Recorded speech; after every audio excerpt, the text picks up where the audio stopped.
All right, everyone, here we go for Chapter 2 in the Network Plus Guide to Managing and Troubleshooting Networks. This goes over network models. My disclaimer for this lecture, I've spent the last 30 minutes or so trying to get these few pictures to convert correctly. Unfortunately, I'm all out of ideas at this point, so I highly recommend you guys open up the slides yourself through Blackboard and go ahead and follow along with this lecture just so you can see the pretty pictures in here. So our major objectives for Chapter 2 describe how models such as the OSI 7-layer model and the TCPIP model help technicians understand and troubleshoot networks. We're going to cover each model in detail, and you can see how it helps us conceptualize networks and also use it as a troubleshooting tool if and when issues do arise. We'll explain the major functions of the network hardware within the OSI 7-layer model. We'll first break down what a model is as it relates to networking and then kind of see where each piece of equipment fits into that model. And then the major functions of networks within the TCPIP model, the network as a whole. How does it fit into, what's its functions, how does it work, those sorts of things. So we begin first with the OSI 7-layer model, and if you're keeping track, based on history, so to speak, OSI model came out first. TCPIP came afterwards. And before we get into details on how exactly each model works, keep in mind, I would write this down, OSI model, general networking. TCPIP model, networking with the internet. Now, that doesn't necessarily mean that the OSI model does not work with the internet. What it does mean is that the TCPIP model was specifically designed with the internet in mind. The OSI model was developed before the internet came to be what we know it as today. So the OSI 7-layer model provides us a powerful tool for diagnosing problems. That's how we could use it in a production environment. More importantly, though, it's a common language used to describe networks, and that's a pretty rare thing. Think about how often do we get something to be recognized internationally? Very rare. So this is a common language to describe how networks work, whether we're talking about networks in America, Canada, Japan, China, whatever it may be. How do we get all these different locales, countries, continents even to communicate using the same language? Very rare thing and very cool, kind of what makes networking is what it is today. So here's one of those images I was talking about. If you guys are following along on the slides, this is just showing you the Cisco website, showing you that layer 3, layer 4, those terms are used into the production environment. So you will hear people, professionals in the field say, oh, we've got a layer 1 problem, we've got a layer 2 problem. So don't necessarily look at this model and say, this is probably included for the test, but I'll never use this in the real world. Trust me, you will. A lot of employers will ask you interview questions taken straight from these two models. So very important for those of you looking to break into the IT industry. Working with models. You need to remember that a model has all the major functions of the real item. So in this image, if you guys are following along once again, you'll see a airplane model. So it has all the major functions. It has a propeller, has wings, has a tail fin, those sorts of things, but you couldn't actually fly in it. Same thing along the lines with these networking models. They will conceptualize networking. We could use them for troubleshooting, but if you're watching traffic, if you're using a packet sniffer like Wireshark, and we'll discuss those as we go through this course, you won't be able to say, oh, we're at layer 1, oh, we're at layer 2, oh, we're at layer 3. No, you won't be able to see that. It conceptualizes things, but don't think of it as a step-by-step instruction manual, dummies for networking, whatever it may be. It's not going to be anything like that. It helps us kind of conceptualize and use this common language to have all these different networks interact with each other. So the 7 layers in action. Well, not actually in this slide. We'll get to that, but here they are, top to bottom. Application, presentation, session, transport, network, data link, physical. That's going from the top of the model down. Couple different ways to help you guys remember these layers is to use, kind of an acronym type deal, kind of a phrase. If you're starting from the top, working your way down from layer 7 to layer 1, all people seem to need data processing. gives you the first letter of each layer. So A, all, is application, people, P, presentation, scene, S, session, T, transport, all, people, scene, 2, need, network, data, data link, that one kind of matches up nicely, processing, physical. If you're working from the bottom going up, another way to remember it, please do not throw sausage pizza away. Once again, using the first letters of each layer to kind of give you a way to remember it. So top down, all people seem to need data processing. Bottom up, please do not throw sausage pizza away. If you come up with a better one, by all means, bring it up to the class. But those ones have been around forever, and people tend to remember them because they're kind of cheesy, so to speak. No pun intended with the pizza, but they've been around for a while, and once you kind of spit them out a few times, hopefully it helps you remember each one of these layers. Now that just gives you the names. We need to know the so we'll start actually going over these individual functions here. Before we do that, the second model we're going to cover in this chapter, the TCPIP model. It's another model we're going to discuss, describes the actual de facto protocol of the internet. TCPIP is the protocol of the internet. It's what the internet uses to be the magical world that it is. But it does map to the OSI model very well. So don't think of each one of these models in a vacuum, so to speak. Don't think, oh, well, there's OSI and there's TCPIP. Even though OSI tends to focus on general networking and TCPIP focuses on networking with the internet, they are relatable to each other. OSI is the predecessor, came out before the internet became the commercial entity that it is today. TCPIP took the OSI model and essentially transformed it into working for the internet. So you will be able to match up certain equipment, certain protocols with both models, but they do kind of exist separately, but they are related. So this example, we're going to use kind of a conceptual viewpoint of networking. One of the workers has just completed a new employee handbook, needs to transfer the Word document to another worker for review. How do we go about doing that? How do we take a Word document on one system and take it over to the other so this employee can review the work before they submit the completed document? Of course, you know, you guys are probably thinking, just copy it to a flash drive and walk it over to the other person, a sneaker net, if you will, getting up from your desk and walking something over. But that defeats the purpose of a network. If we're all connected to each other and all I have to do is type in a couple keys and hit send, why not take advantage of that? I've got other things I could do. Those 5 minutes, those 10 minutes I spend walking to the other end of the office, even though we all need as much exercise as we can get, you know, that's 10 minutes, that's 5 minutes I could be working on something more important, whereas if I hit send, I could go on and do maybe another project I'm working on. So of course, being a networking class, we're going to look at transferring the file using the network and kind of relating things to the OSI model. So if you're thinking, you know, I'll try and relate this example of taking this file from one system and putting it on another using our network, using the OSI model. So we're going to begin kind of as if the worker was receiving the information. So we'll kind of bounce back and forth between sending and receiving.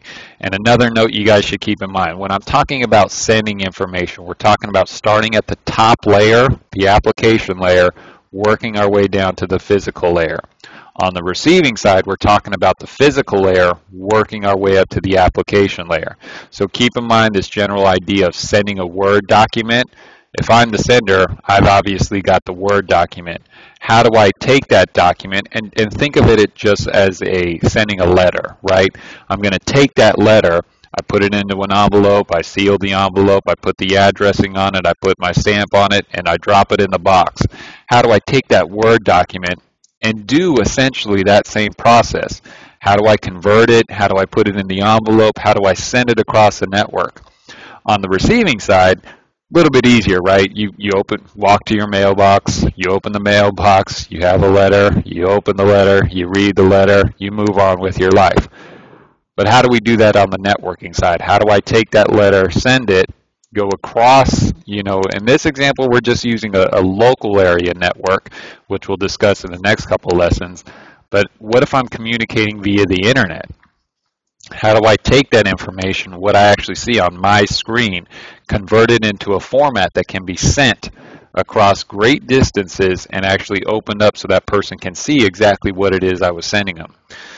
So we'll start at the bottom, layers 1 and layer 2, with the network hardware. So we're going to get, I won't sing the rest of the song. Most of you guys are too young to remember that anyways, but the cabling.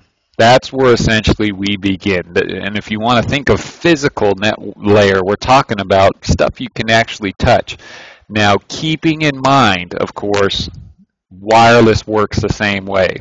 So even though we're not talking about cabling, with wireless networks, we're talking about radio waves and radio frequencies. So to the human eye, we obviously can't see those things. We can't see when I hit send, I can't see my laptop have little wavy lines going out from it, but that's essentially what's happening. That what we're talking about, the physical layer, I don't necessarily like the term cabling because a lot of you are probably thinking, well, what about wireless? Think of it as the transmission media. So whether that is cabling, whether that is radio waves, radio frequencies, think about how I'm getting this information physically from one system to another. And you know, radio waves, even though we can't see them, they are physical components that do go across the air. So most networks use a cable as a physical channel to move the bits of data. And now we'll discuss the many different types of cabling. That'll be in the next chapter, but keep in mind that the majority of networks today still rely on wired networks. And to kind of go outside the scope of this chapter, a couple reasons for that. Wired networks, at least as they exist today, are always going to be faster and more secure than wireless networks. And they're also going to be a little bit cheaper to implement. Now, of course, things change with always. If you guys, watch this lecture 2 years from now, I might be singing a different tune. But as of now, cable wired networks are always going to be faster and more secure than wireless networks. So going back to this lesson, physical layer, we're talking about the actual cabling or the wireless signal, if you will. Another piece of physical equipment, hubs. Now, this is a general term for a central connecting point. You guys probably don't use it too often, but a bus hub, a airport hub. It's kind of a location where several different items are coming together. It's a central connecting point. DFW Airport, 15 different airlines all meet there, and from there you can go in different directions. That's what our hub is. It's a central connecting point for a group of networking devices. In our scenario, we'll keep to the wired world. So from here on out, think wired. We'll get to wireless later on in this book, but for now, remember Janelle, whatever her name is, she's trying to send this Word document to her coworker so that she can review it. So each computer system has a cable, the physical layer, leading to a device called a hub. Typically, this is located in some sort of data closet out, from prying eyes, those sorts of things. And when we get into security, you'll see why these devices are typically located in a closet or some other secured area. The hub sends the data received from one system to all other systems attached to it. Now, a hub is considered a legacy device. More appropriately, in today's networks, we're going to be using switches. Switches essentially work the same way. It's a central connecting point for a group of devices. However, it's all in how the information is processed. Now, a hub is also referred to as a glorified repeater. And what I mean by that is, if you guys are looking at your slide, you'll see a little bit clearer picture. But a hub essentially has a series of ports located on it. And each port, I can plug a cable into it. Now, the way a hub works is that, let's say I have a device connected to port 1 that wants to communicate with a device connected to port 8. A hub is simply going to take that signal coming in on port 1, look at it, and blast it out all other ports, including the person who sent it. So if I have 8 little ports on that hub, the hub is going to take it in on port 1 and immediately just blurb it out. Just kind of repeat it, hey, here's some information, whoever needs to get it. Of course, that information will reach the device connected to port 8. However, the other 6 ports, each device is going to look at that and say, that doesn't belong to me, that doesn't belong to me, that doesn't belong to me, and ignore it. Now, while you may look at that and say, okay, that's pretty cool, it's extremely inefficient. You think about me lecturing in front of class. You know, if I've got something to say to only one person, why would I tell everybody else that same information? It's going to be a wasted effort on my part. It's going to be a wasted effort on your part because you guys are going to have to take a couple of seconds, even if it's milliseconds, to think, oh, Dan isn't talking to me right now, so let me ignore it. That still takes time for you to sit there and register, this doesn't apply to me, so let me ignore it. Same thing with your computer systems. Your computer systems have to take processing time and say, nope, that's not me, let me go back to what I was doing. And those seconds, you know, they start to add up as the day goes on, and especially when you consider how much information traverses the network on an hourly basis, you know, a minutely basis. On the flip side, we've got switches. Now switches, and I may be jumping a little bit ahead of the book here, but switches are more intelligent hubs. And the reason being, let's just take that same example. I have a device connected to port 1. I have another device connected to port 8. Port 1 wants to talk to port 8. Switches will receive that information on port 1 and look at their own internal list and say, okay, port 1 is sending something to port 8. Okay, let me send that out port 8. Same thing, let's say port 2 wants to talk to port 3, come in on port 2, up, port 3, okay, I'll send that information out. So instead of just simply taking the information and kind of blurting it back out to everybody else, a switch has a little bit more intelligence to say, port 1 to port 8, here you go, here's your information. Along those same lines, it's a little bit more secure. You know, if you've got some private communication, the other 6 devices won't even know that you're doing a transmission. The switch will. The switch will say, okay, I've got to send some information and switch it out appropriately. And that's where they get their name in. They take information in one port and switch it out another port. That's where they get their name, switches. So right now, cabling and central connecting devices like hubs, we're still at layer 1. We haven't done anything. And you'll see that this is really the only layer where we actually talk about physical components. Now we'll talk about switches, we'll talk about routers and other devices at other layers, but at the physical layers, really where you're going to find both your cabling and your central connecting device. Now what's going on the inside, what actually the switch is doing, what the router is doing, that's where we'll see the other layers come into play. So Janelle and Dana, I'll keep that in mind. That's who's doing the communication. Network interface cards. So if you guys are working on a PC or working on a laptop right now, take note to either look at the back of your PC or the side of your laptop and look for your network interface card. Now, without going too into detail about hardware and expansion cards and those sorts of things, very, very briefly, most modern systems, the network interface card is integrated into the motherboard, meaning that it's hardwired to the motherboard. On legacy systems, typically you'll have what you guys see in the picture of a physical separate expansion card that's called a network interface card. They still work exactly the same. Just as time has gone on, since pretty much every device connects to a network, motherboard manufacturers started hardwiring an integrated NIC into your motherboard. So you will see the test kind of refer to them in the same breath, so to speak. It'll be, oh, you're talking about your NIC. And really, in all honesty, it doesn't matter whether you're talking about an expansion card NIC or an integrated one, because they both do the same thing.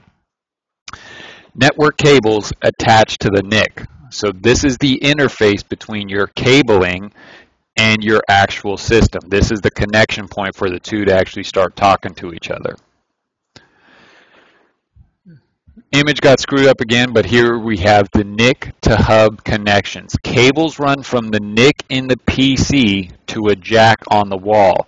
And if you guys are sitting in a classroom or sitting in any room whatsoever, look along the wall. You'll see electrical outlets, you'll see switches, you'll see those sorts of things. That's what we're talking about. A jack is typically referred to a communication jack for telephones, networks, whatever other connections you may have. cables run through the walls to the closet where they connect to a hub. So if we're on a campus, let's just, for the rest of this lecture, let's just assume we're at one of the Paris campuses or a typical college classroom.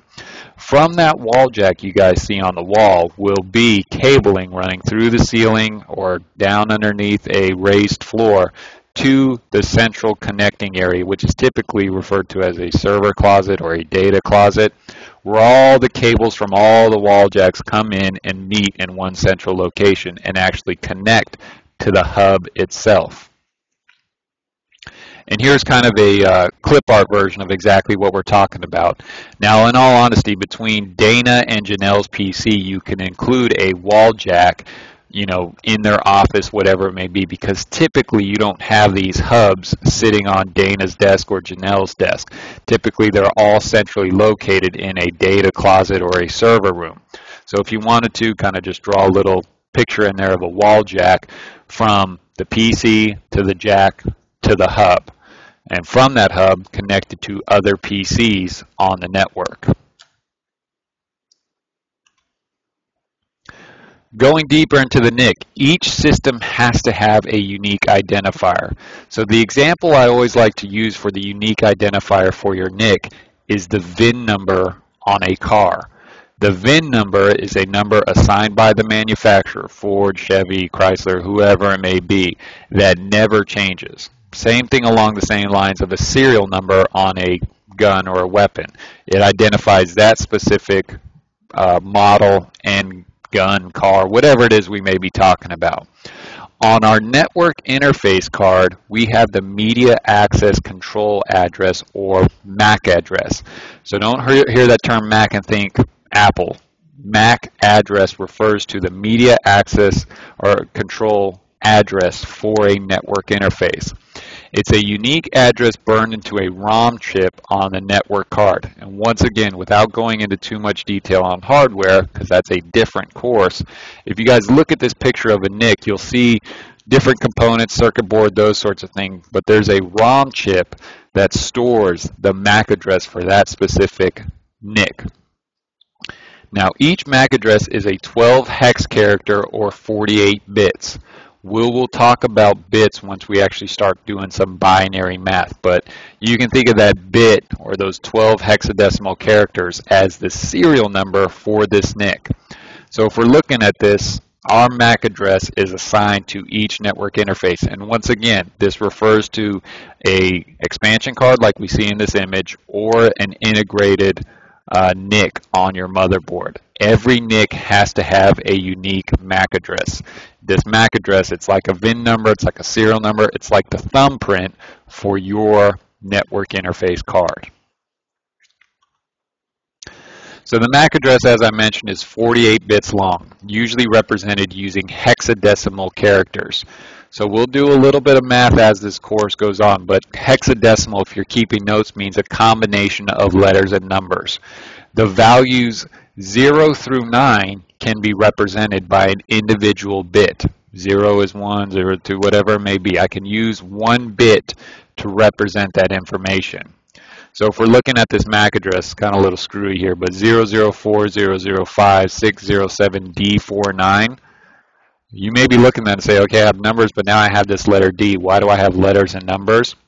Because 0 through 9 are individual digits. I can use one bit to represent that information. But how do I represent 10? How do I represent 11, 12, 13, 14?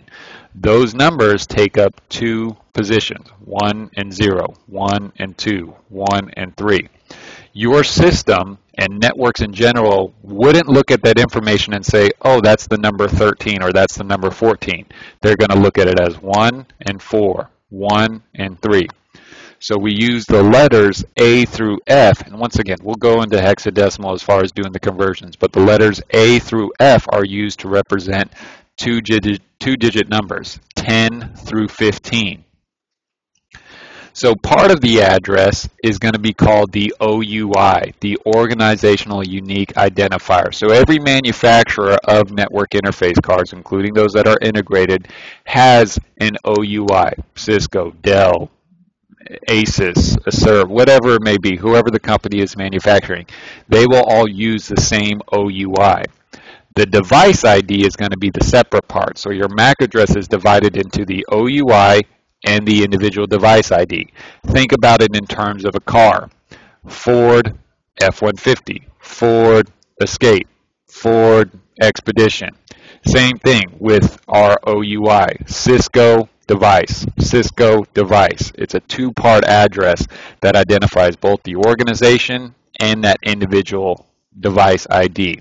No two MAC addresses are ever the same, very much like our own fingerprints. Hopefully none of them are exactly the same. That could cause a problem down the road.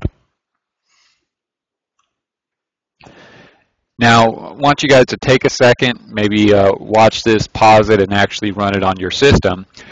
Open up a command prompt on your system. And if you guys have never done this before, let's assume you're on a Windows 8 system. Go ahead and hit the Windows key. Type in CMD, Charlie Mike Delta. Press Enter. And you'll be presented with a blank command prompt. And if you guys look at the very bottom of this slide, type in ipconfig space /all and press enter, and you'll see the exact, not the exact same, but you'll see this output on your screen. And if you look under one of your adapters, because many systems have multiple adapters, you'll be able to find a line called physical address. Now, MAC address and physical address are the same thing. When we're talking about your physical address, if you hear that term, we're talking about the MAC address.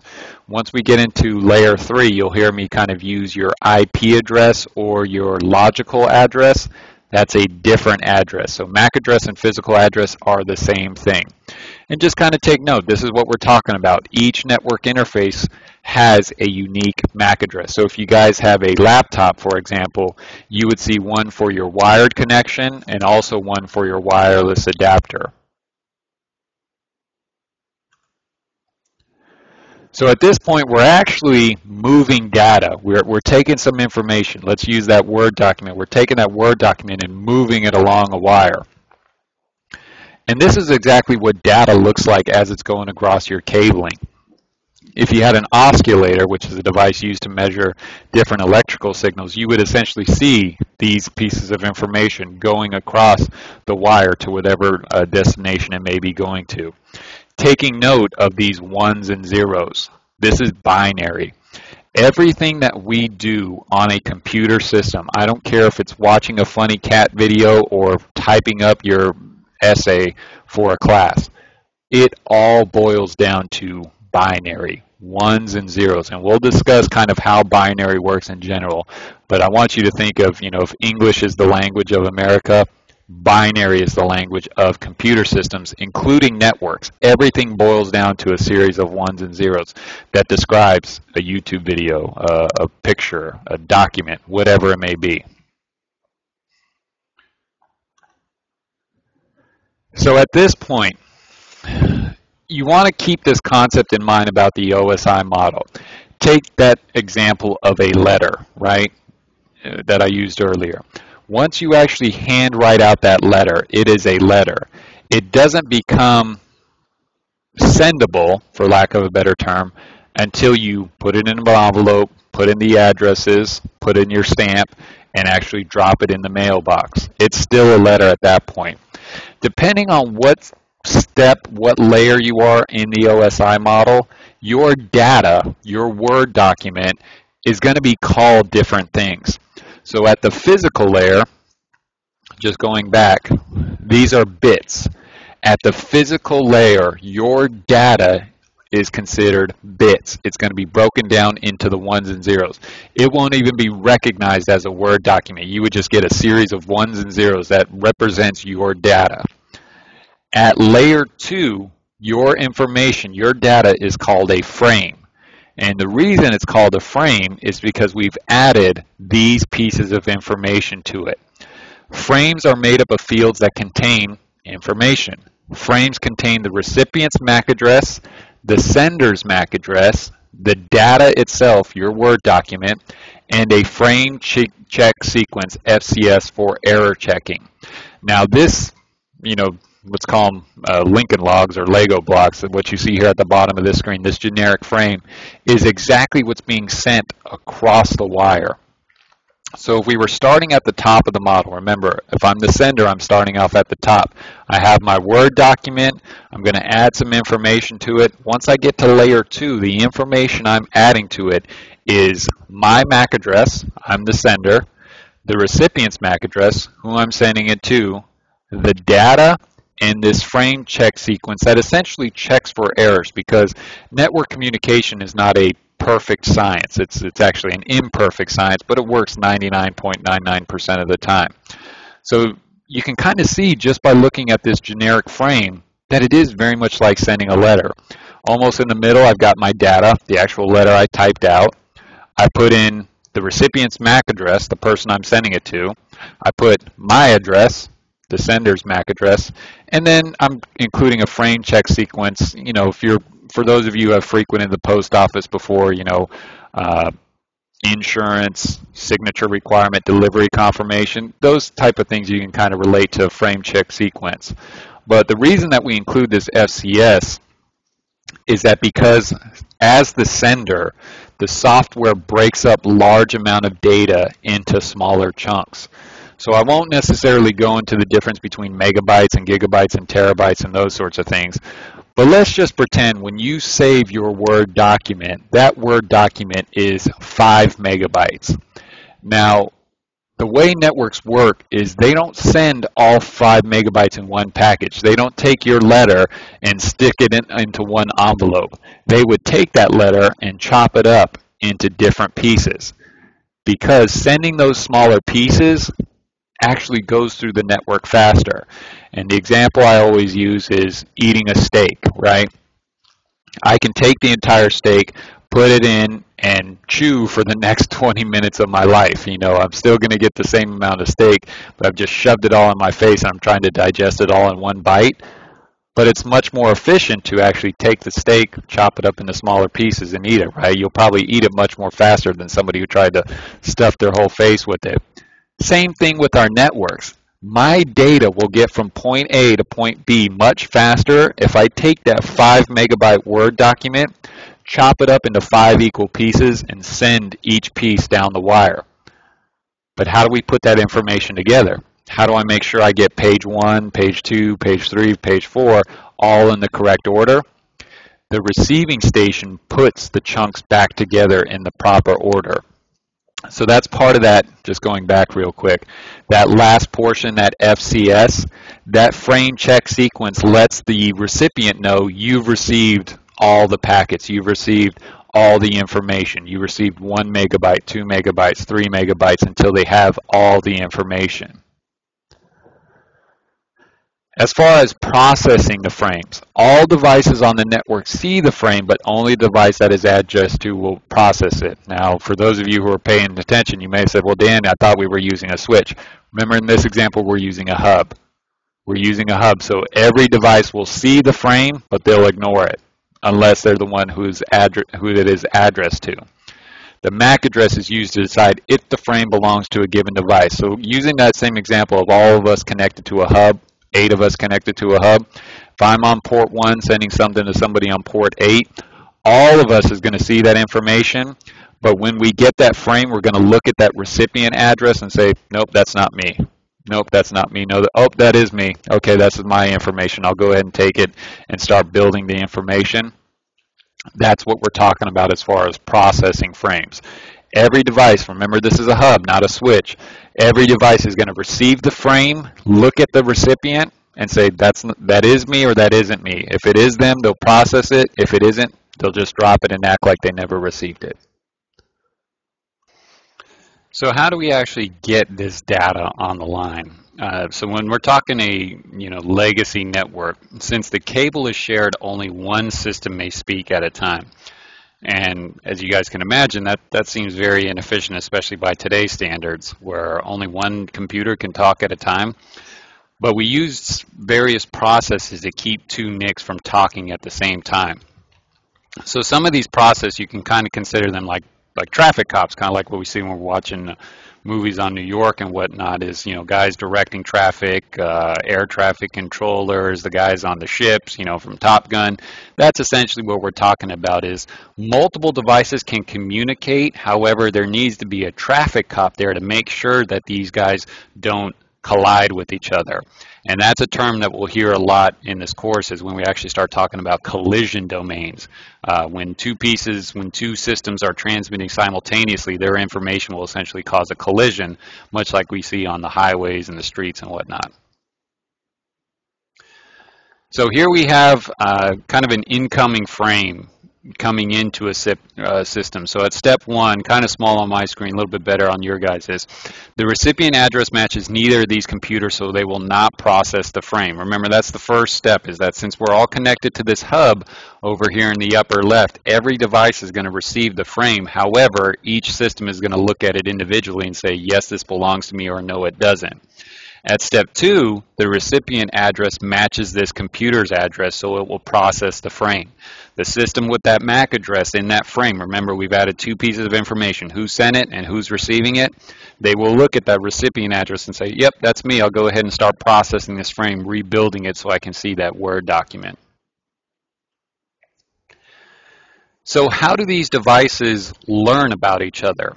So we looked at that and said, okay, I've added the MAC addresses, but how did they learn that information? You know, in the real world, what do? We go to a website, we call the company up, hey, you know, can I get your address? I need to send you something. Same thing if people want to send you a letter, they need to have your address. So how do systems get each other's addresses?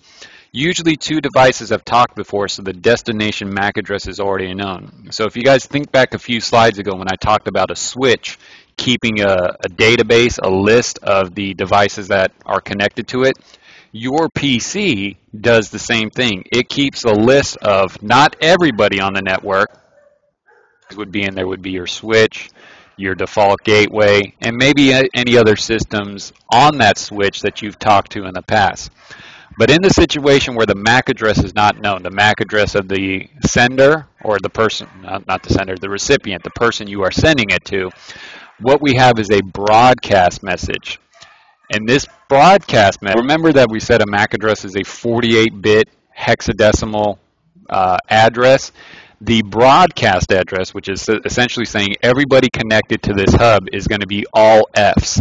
So if you're watching traffic, and we'll talk about like packet sniffers and network analyzers and those sorts of things, if you're watching traffic and you see a message come through that's destined for FFFFFFF all the way through, that is a device sending a broadcast message. Now, whether that's to get somebody else's MAC address or they're sending information to everybody on the system, that if you see something destined for that address, all Fs, that is a broadcast message. So once we've actually got this information, remember we're kind of using this concept of building a package or building a letter, putting it in the envelope, adding the addresses and whatnot. The NIC is going to receive the command to send the data and starts to make the frame. So your NIC is actually responsible for building the frame. It's going to add the sender's MAC address, the recipient's MAC address, the frame check sequence, and the original data itself as part of its functionality. That's what your NIC does. It builds frames. And it's also, that's the logical side of thing. On the physical side of thing, it's the interface between you and your cabling, whether that cabling is, you know, true physical cabling or wireless signals. So here it is, adding the data, the frame check sequence. Remember, this is all being sent to the hub because we're all connected to that central connecting device. It's going to get sent to the hub, and the hub is going to be responsible for sending it to the other devices connected to it. The NIC sends the frame when no one else is using the wire. So we have various ways to check as who is being the traffic cop, so to speak. So your NIC does several things for you, but it also listens. It's sitting there at the stop sign waiting for the traffic cop to wave him through or tell him to stop or turn left, whatever it may be. So it's sitting there waiting and says once it's clear, once it's looked both sides before it crosses the streets, then it actually transmits it. So it's going to keep that frame, it's going to have it built, and it's almost going to be, you know, I don't want to use the term loaded gun, but let's say the torpedoes are loaded, so to speak. And once that lane opens up, off it shoots it out across the network.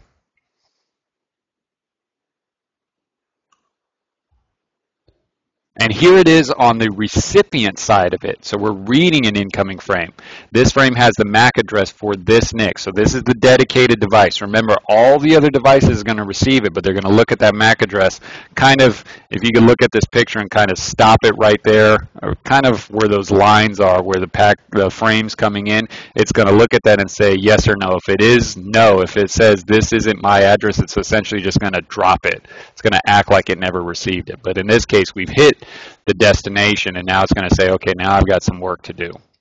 After the frame is actually received by the recipient, the receiving station checks the FCS value in the frame. If the value matches, then the NIC sends the data portion to the network operating system for processing. If the value does not match, the frame has errors and must be resent. So there are several different checkpoints along the way. So the first checkpoint was, yes, I am the recipient. This is my MAC address. Let NIC, and not Nick the person, network interface card, NIC, go ahead and start processing it. The first thing it's going to do is look at that FCS value. Now, if it matches what the sender sent, then it knows it's got the entire piece of information. If it doesn't match, then it essentially on the backside tells the sender, I need you to send this to me again because I'm missing key pieces of information. But let's assume everything went according to plan. It receives it, and then it hands it off to the operating system for processing. So you can see we've already moved from one point to another several different times.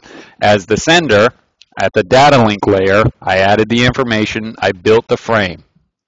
The physical layer took that frame, converted it into bits, and sent it across the wire. The hub received it, and remember, it's just a glorified repeater. It blasted out all ports saying, hey, I've got a message. Whoever this is, go ahead and pick it up. Kind of like if you guys have seen,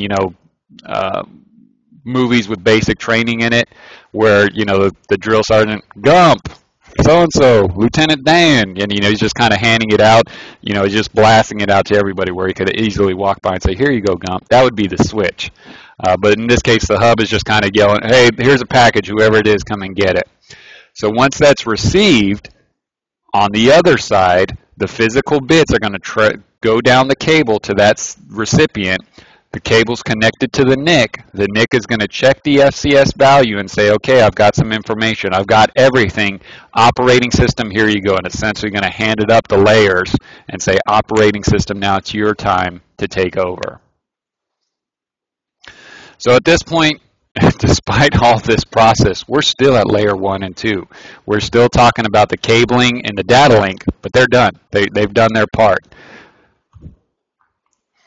Now, before we move on to the next layers, we need to make sure that we understand the data link layer has 2 sublayers underneath it. Now, don't look at this and say this is a 9-layer model. The OSI model is 7 layers. The data link layer is the only layer that has 2 sublayers underneath it. The logical link control and the media access control. So remember I said there's somebody needs to be there to be the traffic cop, the air traffic controller. Logical link control, LLC. That layer is specifically responsible for keeping the traffic organized. The media access control, if you remember the acronym from a few slides ago, the MAC address, that's where that information comes into play. The media access control sublayer is responsible for adding the sender MAC address and the recipient MAC address to the frame. So at this point, we've covered layer 1 and layer 2 from both the sender side and the recipient. We're still going to keep bouncing back and forth between send and recipient, but now we're moving up the model to layers 3 through 7. So all that entire communication happened over what's called a local area network. If you guys can picture our classroom, that is room 121 local area network. We just involve cabling, a hub, a sender, and a receiver. That's it. But what if we start talking about going to other local area networks? What if our classroom wants to communicate with the classroom across the hall? We're going to need another device or the other layers to actually handle that process for us. So that's where we start talking about the network layer, transport session, all the way up the rest of the layers. So essentially, if we could picture the Greenville campus, we're composed of several different subnets. We have one big network, Greenville campus. Underneath that heading, kind of like a flow chart, if you will, kind of like a organizational chart, we have the different networks. So we have one big network, several different subnets. Essentially, now this isn't the way it's truly broken up, but to kind of just help you guys picture it, conceptualize it, picture each class as a subnet. Each classroom is a subnet of the Greenville campus. So each individual subnet, how do we get one classroom to talk to another classroom? Because before we were talking Janelle and Dana, right? We were talking to two people. Imagine they've got desks right next to each other. Same thing as our classroom. If you guys wanted to send something from the left side to the right side, that's not a large network for us to traverse. But what if one classroom wants to talk to the other classroom? That's where we actually start doing subnets and networks talking to other networks. That's where our next device comes into play. So at this point, I want you guys to kind of keep track of everything. Layer 1, bits, physical cabling. Layer 2, your network interface card, MAC address, and frames. And I'm just highlighting key points so you guys can kind of start thinking, okay, data link layer, that's where we got our NIC, that's our MAC address, it's called a frame. Physical layer, that's where the bits are, that's where the cables are, that's what connects us to other devices. Now at layer 3, if you're keeping track, this is where we have routers. Routers and IP addresses. So take note of that second bullet. Before we get to that, routers are used to chop up large networks into smaller ones. They are used to create subnets. Routers forward packets by logical address. So remember, think back to when I was talking about the MAC address. MAC address, physical address, it's like your VIN number on your car. Routers forward by logical address. And the only logical address we use is what's called an IP address, an Internet Protocol address. Now, if we're using that same example of your physical address being your VIN number, your logical address being your license plate. Because think about it in this aspect. If I live in Texas, I buy a car. It's a Ford Focus. It has VIN number 123456789. I register that car with the state of Texas. The state of Texas gives me a license plate that is, 1234. All of a sudden, I get a new job. I move to New York. I take my car with me, drive to New York, go to register the car there. My VIN number is still the same. What's going to change? My license plate. I'll have a New York State license plate number. My Texas State license plate number no longer belongs to me. That's how you guys can think of a logical address versus a physical address. Your physical address is assigned to your computer. Your computer will always have the same physical/MAC address. Depending on what network you connect to, you will have a different logical/IP address. Perfect example, for those of you who bring a laptop to school. You bring a laptop, you connect to the Paris Wi-Fi. Your MAC address is still the same. Your IP address will be an IP address assigned by the network. You take your laptop, you go down to Starbucks, you start doing your homework. You connect to the Starbucks Wi-Fi. Your MAC address is still the same because that belongs to your computer. Your IP address will change because you're no longer on the Greenville network, you're on the Starbucks network. So that's kind of how you guys can see it's much like a VIN number and a license plate. Your VIN number stays the same, your license plate changes depending on where you're living. An IP router forwards IP packets and works at layer 3, the network layer. So if you're keeping your little chart, layer 3, network layer, routers, IP addresses. Key characteristics. So here's kind of where everything fits into the grand scheme of things. So we're still using our same example, computers connected to a hub, but we've added the IP address information to it. And the reason we've added the IP address information to it is so that devices connected to other networks can talk to us. If we're looking at this picture here, computer A, B, C, and D, they can all talk to each other, using the MAC address and their MAC address only because they're all connected to the same physical hub. But what if computer A in classroom 121 wants to talk to computer E in classroom 122? They need to have a different address. That address is the IP address. So you can see, basically, if we're talking about communicating on a local area network, and we'll discuss those when we get into topologies. Local area networks, we can use MAC addresses only. We don't need an IP address. But once we start having other networks talk to us, we need to have an IP address. IP addresses allow networks to talk to other networks. Going back to your chart, layer 3, routers, IP address, packets.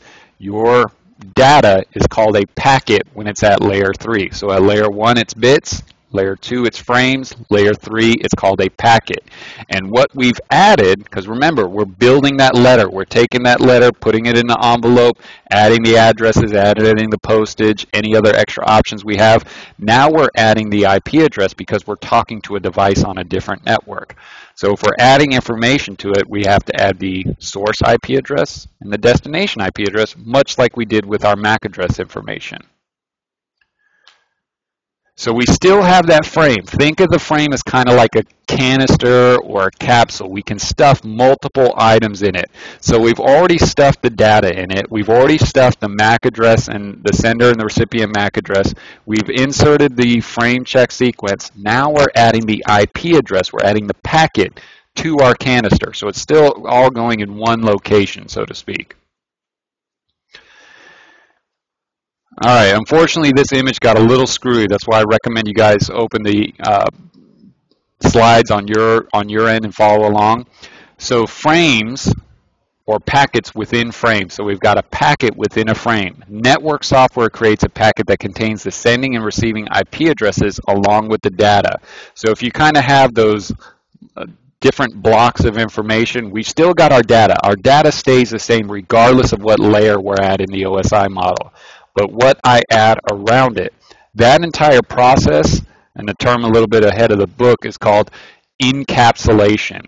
I'm taking my data and I'm adding information to it so that I can send it across a network.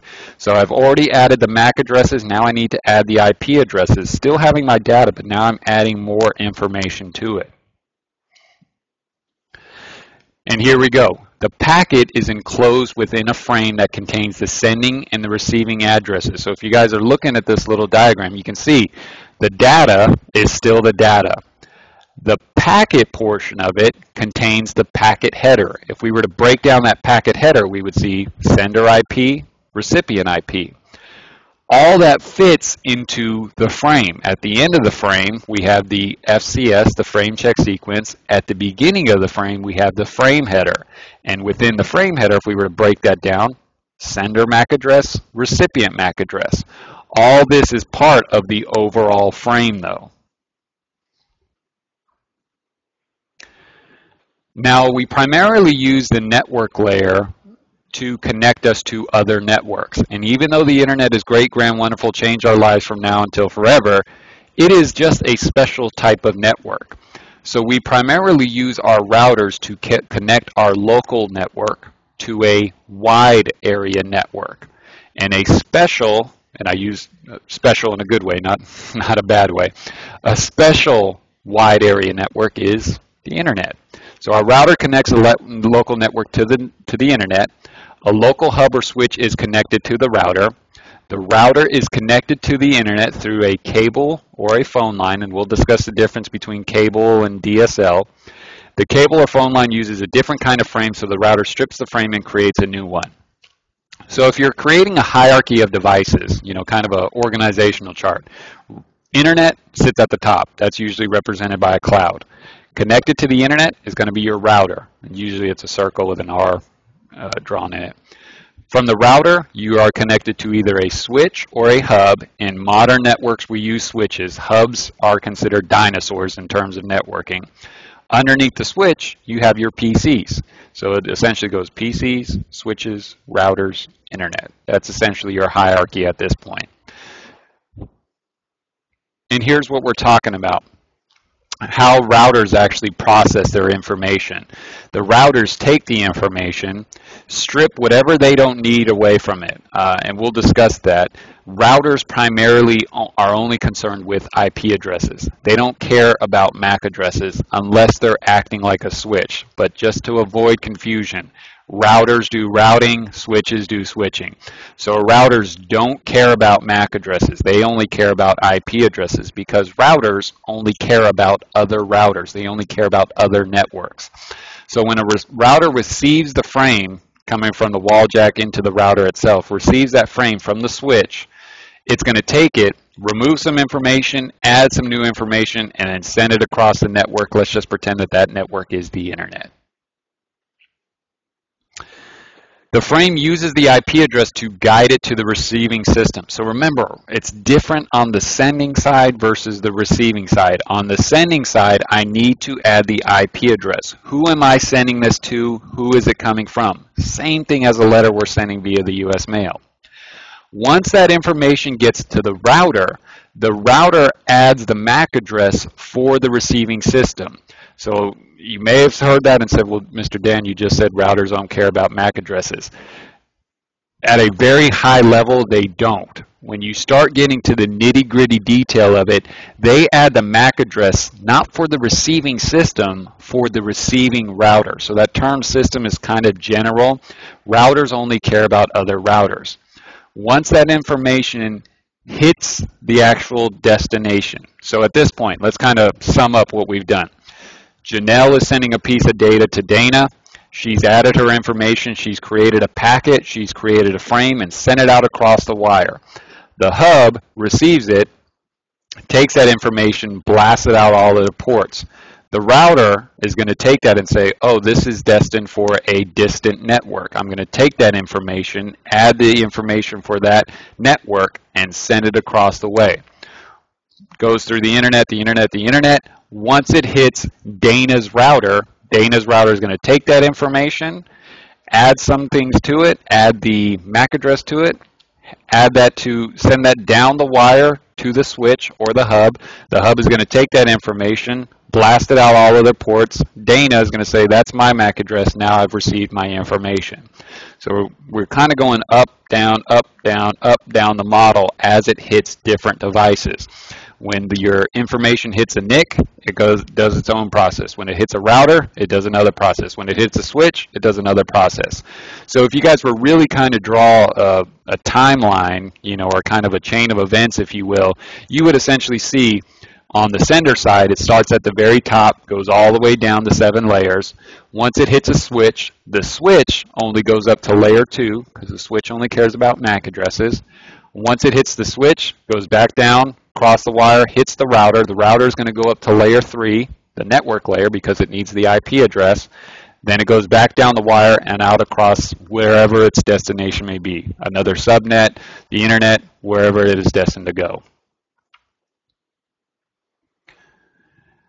Now we're finally at layer 4, and this is the transport layer, and its general function is the assembly and disassembly. So remember we said at layer 2 that frame check sequence, it's used to make sure that the NIC receives all its information. Well, it uses that frame check sequence to talk to the transport layer because most data is larger than a single frame. Network protocols chop up the data into smaller packets and give each one a sequence number. Sequence numbers are used by the receiving system to put the packets in order and to assemble them. So you have to think of the recipient as kind of putting together a puzzle. They're going to take your frames, let's say I send out 10 frames, take that frame and put it in the correct order so that you see a Word document instead of a jarbled piece of data. This compares to the numbering boxes of UPS. So if you guys have ever received multiple packages from UPS, take a look at that parcel number right there, 6 of 50. That lets you know that you've got 50 individual packages coming.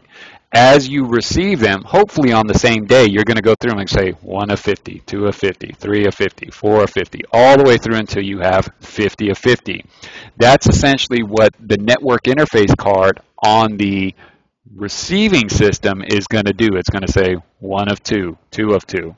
Another packet comes in, 1 of 3, 2 of 3, 3 of 3. That's essentially what the data link layer, your NIC is going to do with the transport layer. It's going to say, all right, transport layer, I want to make sure that you receive the information. Because remember what we were talking about here. I'm just going to go back real quick. Sorry for going through that very quickly. What we're talking about is kind of what we see here. So when the recipient receives their information, they're going to get the bits at the physical layer.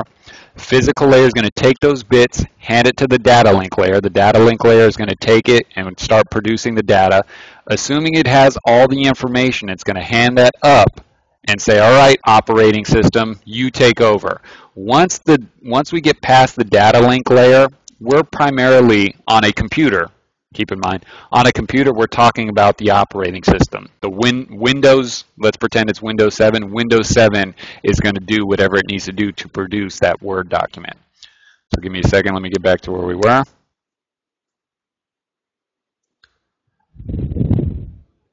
So the transport layer is considered the assembler and the disassembler. They are the puzzle master, for lack of a better term. The transport layer also initializes requests for packets that weren't received in good order. So they also do one more thing for us. So let's say you have your package and you get to the end of it and you only have 49 of 50. The transport layer is going to say, hey, sender, I need that last packet. And of course, I'm using that loosely. That's going to go back across the wire, back across the internet, back across to the other device. The sender is going to say, oh, you missed one? Here it is again. Sends it back, sends it back, sends it back, and now they've got 50 out of 50.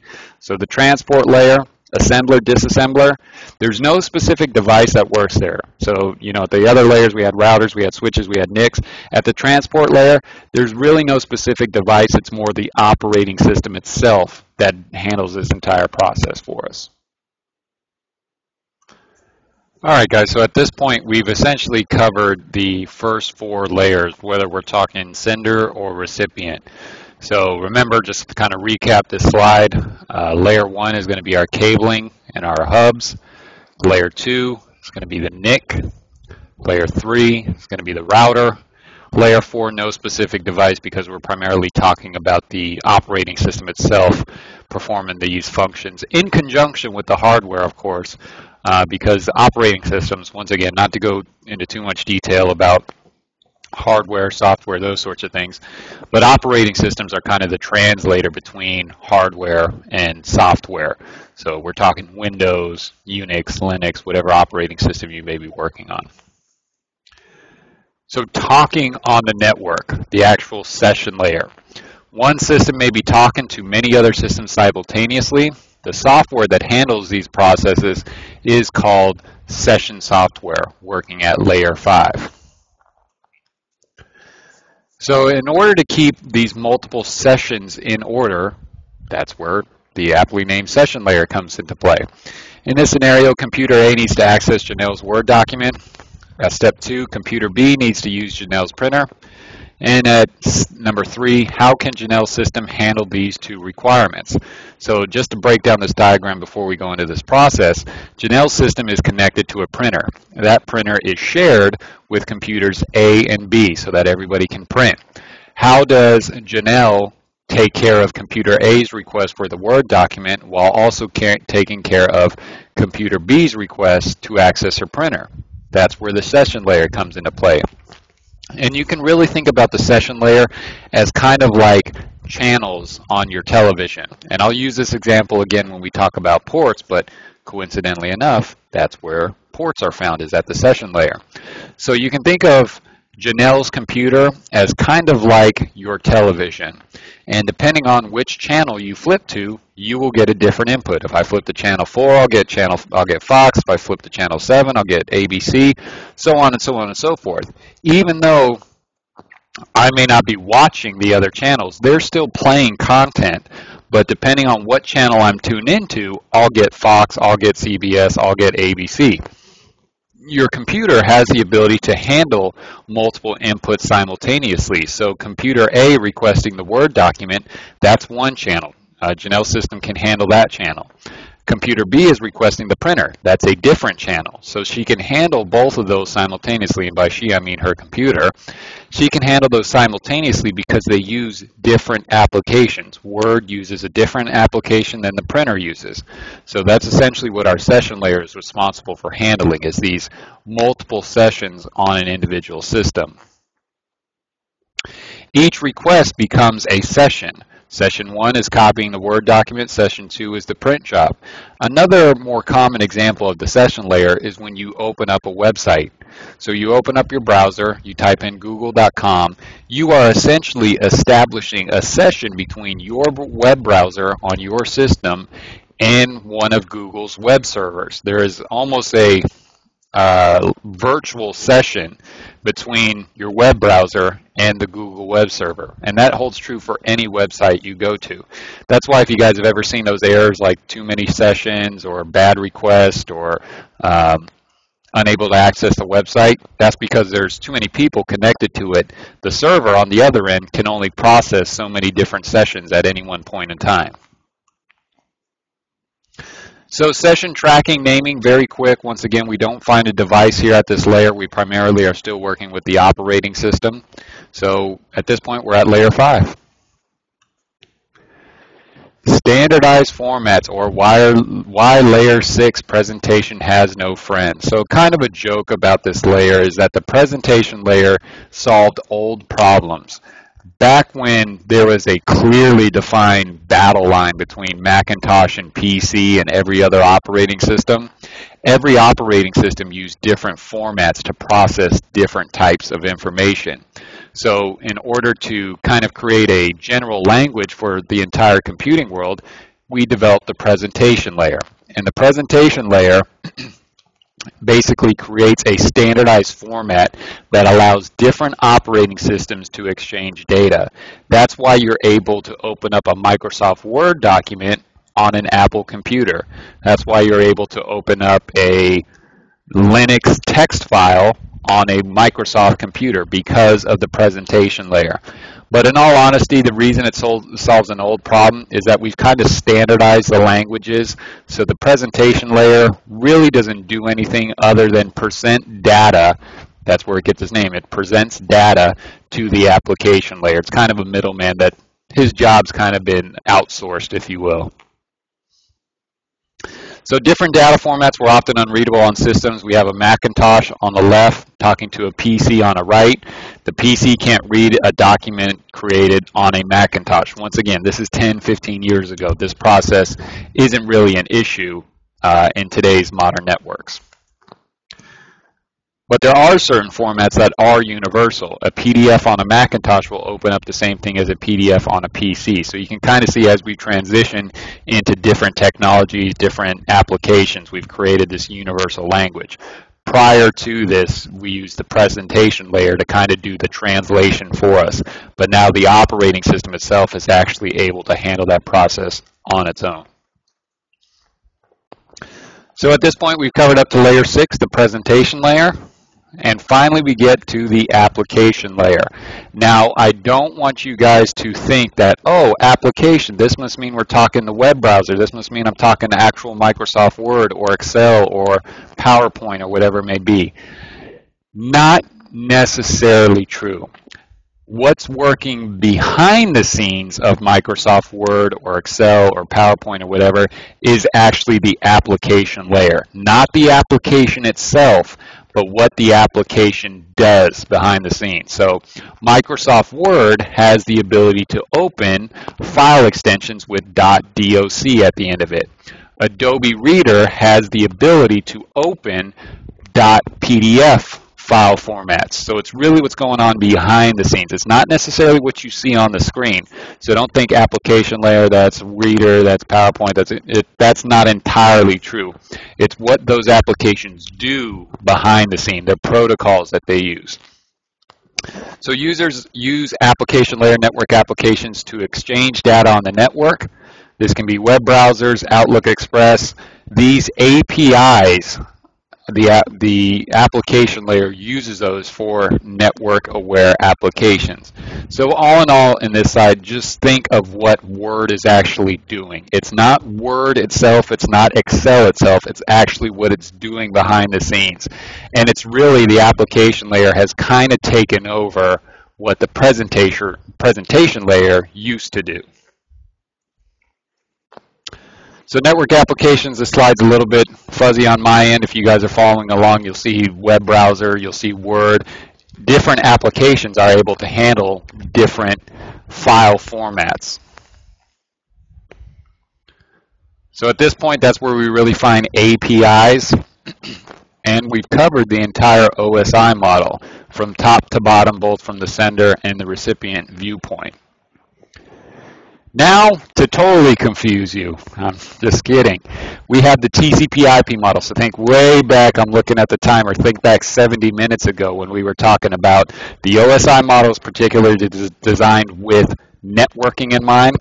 TCPIP model is designed with networking plus the internet in mind. The two are related, but they each handle a separate function.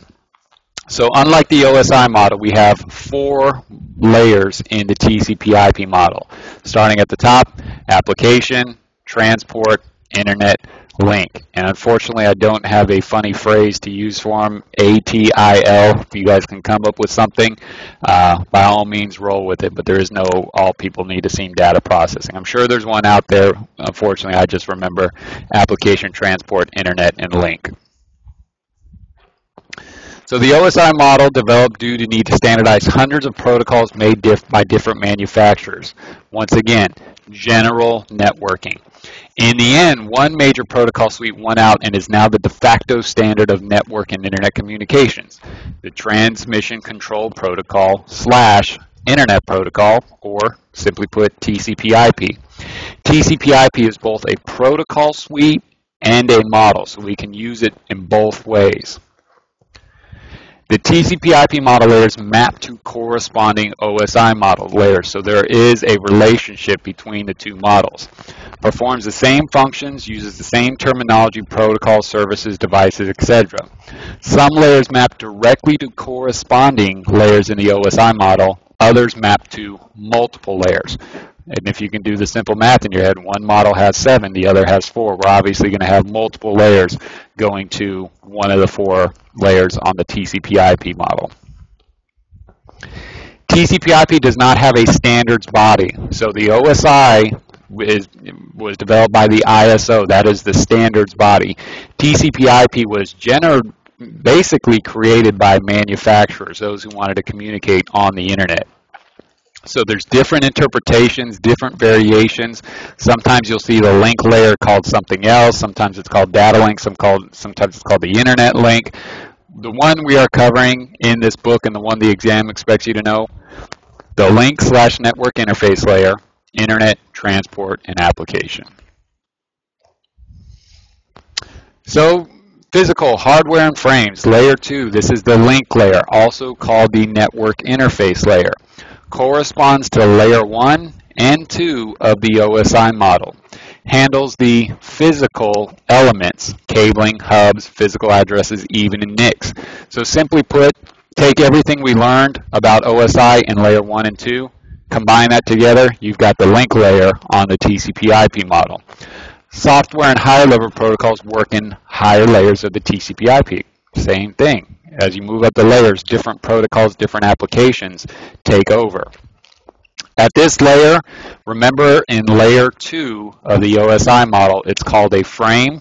At layer 1, it's called bits. Kind of draw a line, TCPIP model. At the link layer, it's called just a frame. So here's a nice chart that sums up exactly where the two meet up. Data link and physical. The equivalent on the TCPIP model is the link layer. At layer 2, IP addressing and routing. And once again, if it seems like I'm going through this quickly, I apologize, but that's because we literally just covered this stuff. We just covered IP addressing and routing. It just matches up differently on the TCP/IP model. So the internet layer on TCP/IP deals with any device or application that uses IP protocols and IP addressing and routing. Routers function at this level. Same thing that we have on the other side. Maps to network layer 3 of the OSI model. So this one you can exactly draw a straight line across between network layer 3 on OSI and the internet layer on the TCP/IP model. And just along those same lines, the protocol data unit, which is a term we use to describe what your information is called, it's called a packet. Same thing on the OSI model. And here's exactly where we are. So as you can see, you can draw a straight line from network all the way to the internet on TCP/IP model.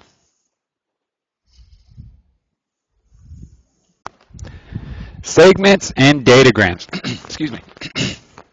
The transport layer maps directly to the OSI transport layer, session layer, and some of the application layer.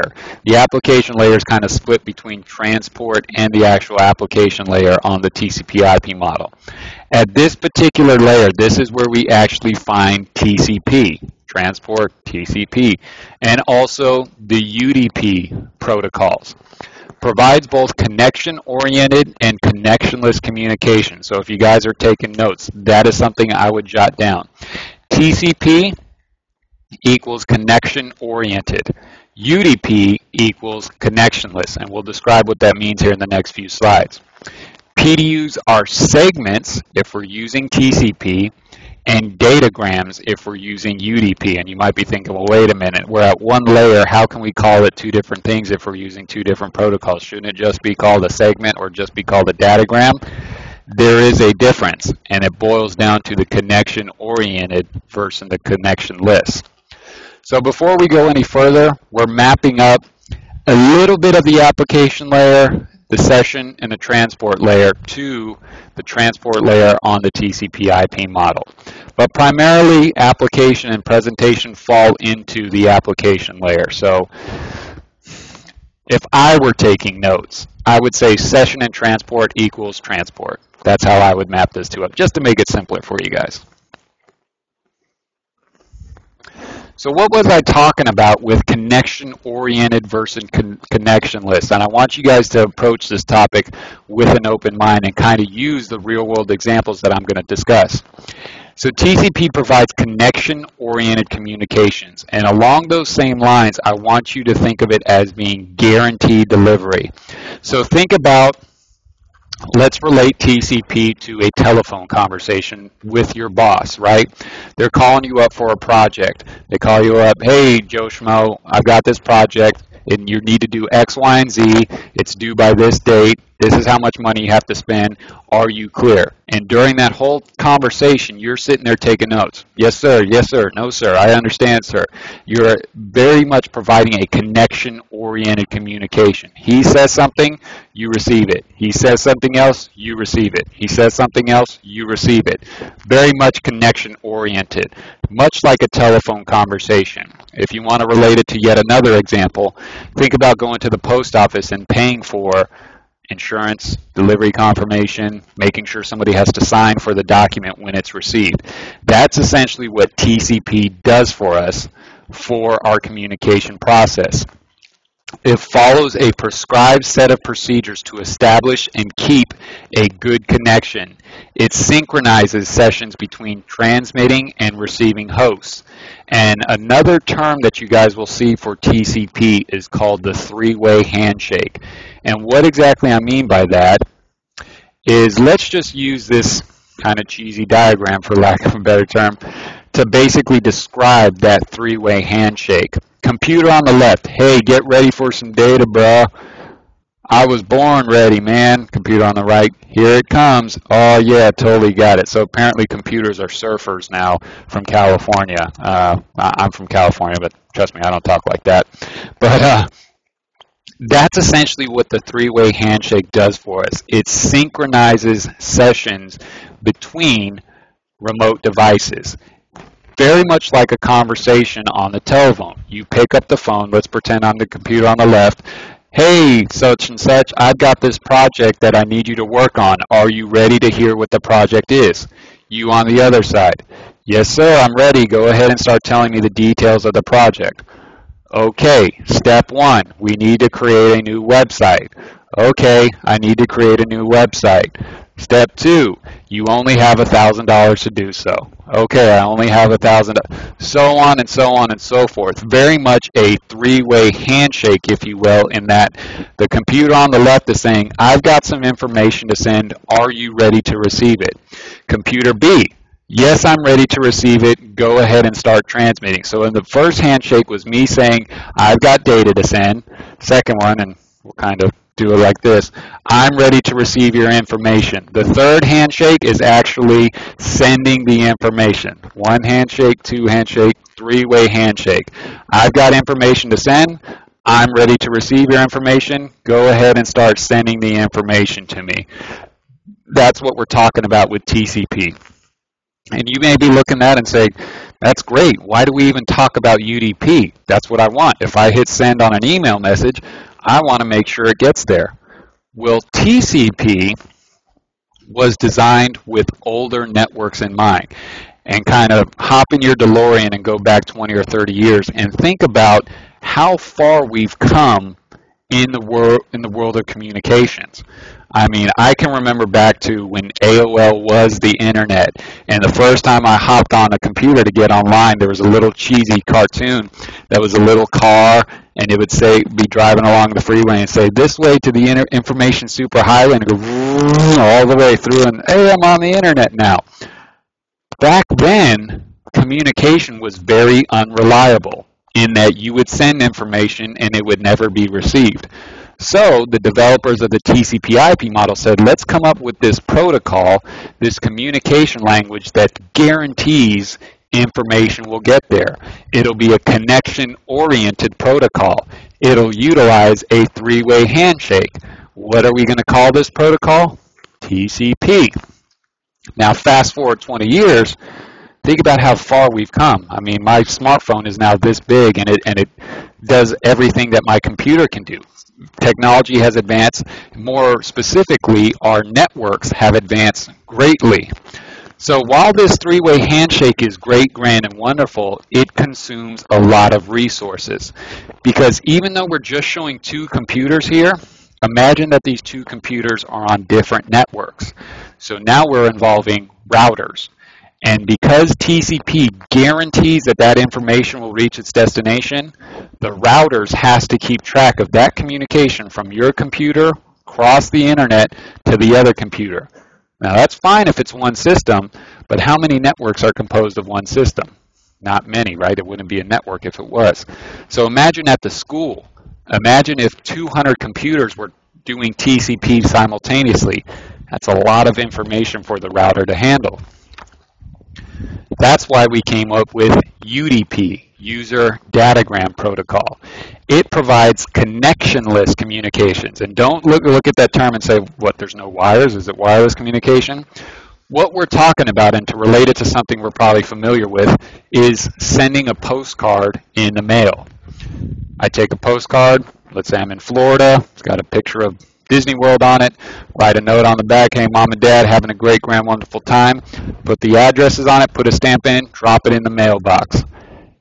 99.9% of the time, it's going to get to mom and dad, right? But there's no guarantee. I've done everything I could on my part. I put the address, I put the to, the from, put the stamp on it, dropped it in the box. I've done everything up until my responsibility. Now the post office has to do their part. That's kind of what UDP is like. It's a very reliable protocol, but it's not guaranteed. TCP is guaranteed, UDP is not. UDP sends data without waiting to see if the receiving system is ready or able to handle it. It just drops it in the mail. So if I drop a postcard in the mail and mom and dad have 50 letters in their box, guess what the postman is going to do? He's going to squish them down and stuff that other one in the mailbox. So used primarily in audio and video streaming, DNS queries, and DHCP broadcasts. So unlike TCP, which is guaranteed three-way handshake, UDP is very much like this. Here comes some data, hope you're ready. Now 9 times out of 10, our systems are able to handle that. Why? because they've grown by leaps and bounds in terms of processing capacity and network capabilities. We're not talking 20 years ago where if I would send an email 9 times out of 10 it would get dropped. That's why we needed TCP. But now when I send an email, it's all but guaranteed to actually reach its destination. So UDP, if TCP consumes a lot of router resources, UDP is quick. It drops it in. The router essentially gets that information. So let's replace the computer on the left with the router. The router is going to say, hey, network, here comes some information. I hope you're ready. Sends it off, goes about its day. Goes on and starts processing. All right, send me another one. Send me another one. Okay, here you go. Here you go. It's basically just doing this all day long. So that's because networks are more powerful than they were. So that's not to say we don't use TCP.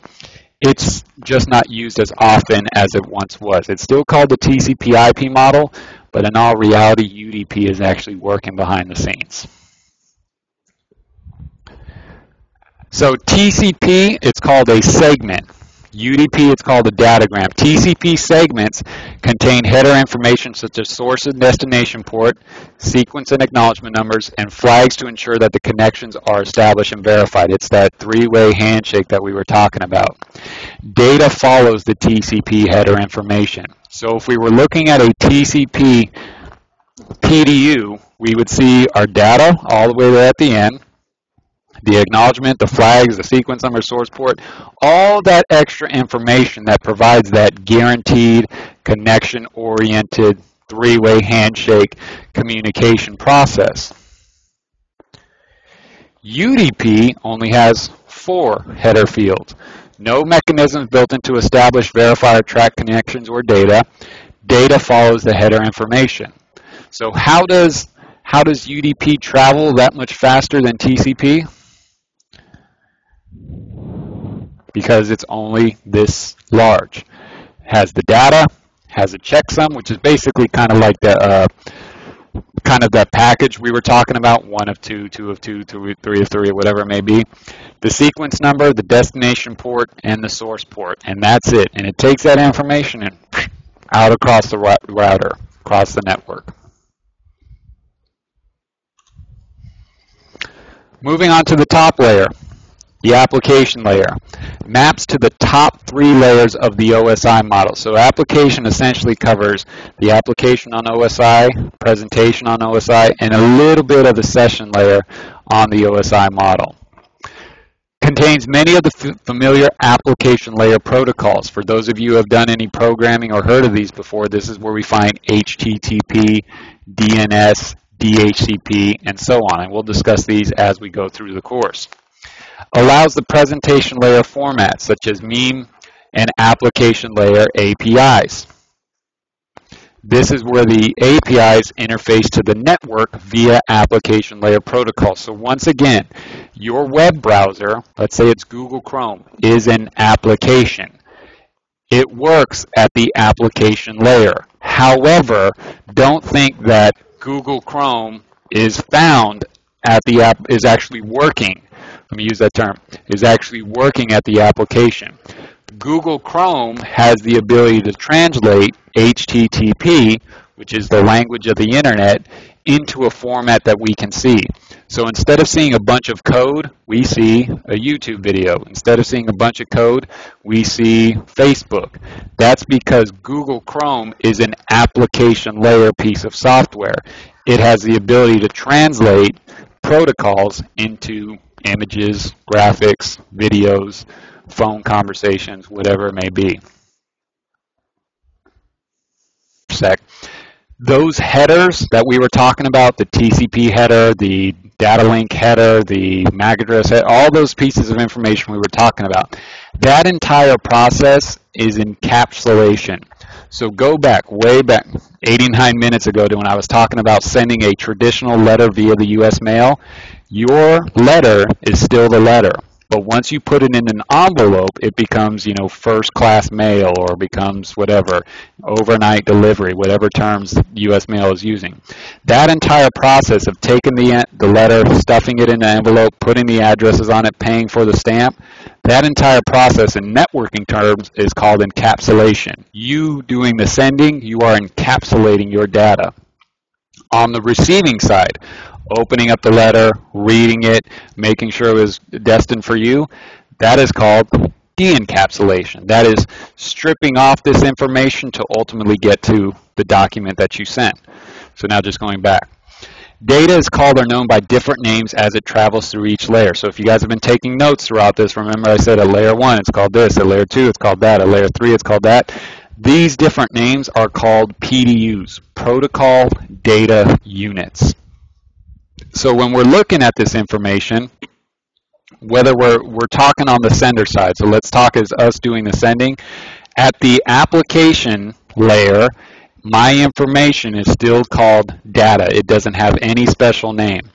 When I get down to the transport layer, it's called a segment or a datagram, depending on whether or not I'm using TCP or UDP.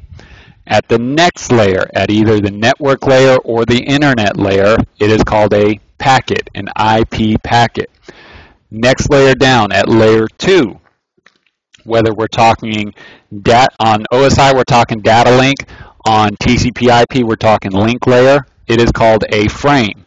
And at the very bottom layer, the physical layer, it's called bits. Even though you won't see that on any test, that's essentially what your information is. It's bits. It's zeros and ones going across the wire as electrical impulses. So the OSI 7-layer model is a troubleshooting tool. So this is the last topic. It's a troubleshooting tool because we can use it to kind of determine and pinpoint exactly where our problem is. So Jane can't print to the network printer. So let's take into that entire scenario one thing. Jane, we're going to assume she's a user on our network. We're not going to assume that Jane is some sort of attacker. She has access to the printer. She can't print to the networked printer. So that is a printer that basically has a network interface card allowing everybody else on the network to print to it, as opposed to, you know, somebody connecting a printer via USB. Only one person can print to that. So at layer 1, we can kind of use the OSI model to break this down. Does the NIC show activity? Is the cable plugged in? Am I seeing blinking lights? Is the NIC functioning? Did somebody dump coffee on it and it's no longer working? I use that example because it's happened before. You can use it at layer 1 and 2. That's my physical and my data link. Do I have physical connectivity? Is the cable plugged in? Do I have any blinking lights showing that my NIC is actually transmitting information, that the cable is actually working? At layer 3, since remember, we're talking about a networked printer, so we're talking about a printer that's physically connected to it. Does the computer have an IP address? Is there network connectivity? Move up through the layers to discover the problem area. So you can kind of use it and say, okay, at layer 1 or 2, let's say you walk up to Jane's computer and the cable is broken. Well, okay, if I start at layer 1, physical, she has physical connectivity? No, she doesn't. The cable's busted. Let's say that was fine. The cable is good. You look at her NIC, and you don't see any blinking lights on the back of it showing some sort of network activity. Oh, layer 2, I don't have any data link information. So you can kind of see how we can use it to help troubleshoot our processes to make sure it works appropriately. Another example, let's pretend that Microsoft Word isn't able to open a particular file. You do all your troubleshooting. You do layer 1, 2, 3, 4, 5. You're all the way at the top now at the application layer. Let's say you're trying to open up a PDF via Microsoft Word. PDF can only be opened by PDF readers. Adobe Reader, Foxit, there's a million different other ones out there. And you're trying to open that in Microsoft Word. But Microsoft Word doesn't understand that format. It doesn't have that built into the application layer. So you've identified your problem right there. You need to open a PDF reader to open up a PDF file. So lots of information to take in on this particular chapter, guys. You need to know this model up and down, inside and out, forwards and backwards. So I highly recommend you read through the book again and again and again, because as this course goes on, we're going to assume, and we all know what happens when we assume, we're going to assume that you guys understand that when I say, okay, at layer 3, we're going to do some networking, let's configure the IP addresses, and we're just going to roll right into it. So you need to get to the point where you say layer 3 network layer, layer 4 this, layer 5 that, layer 6, all the way up and down. So go back, watch this video, make sure you understand it. If you have any questions, comments, or concerns about any of this material, please bring them up to our next class meeting. Raise your hand. Don't be afraid to ask any question, because the OSI model, TCPIP, very important to networking, but very, very important to the certification exam. All right, thanks. I'll talk to you guys soon.